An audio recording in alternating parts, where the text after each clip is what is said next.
Imagine you're watching a video at normal speed, and suddenly the speed shifts to 1.25 times it before returning back to normal.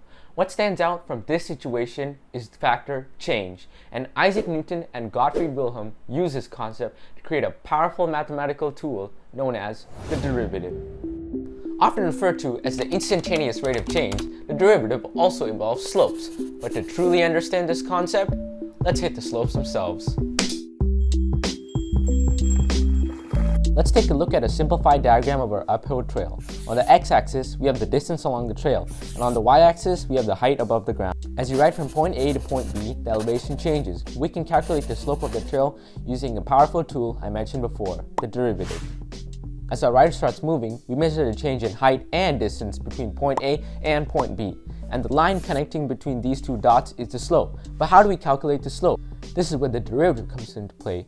The derivative of a function gives us the slope of that function at any given point.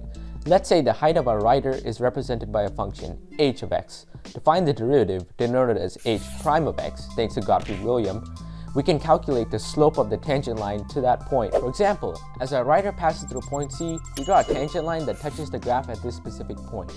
And the slope of the tangent line at point C is equal to the derivative. Now that you have a basic understanding of the derivative, how does this even work in real life?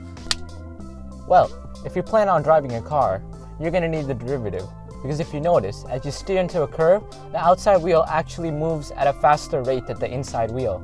The differential in this car lets these two tires move at different speed.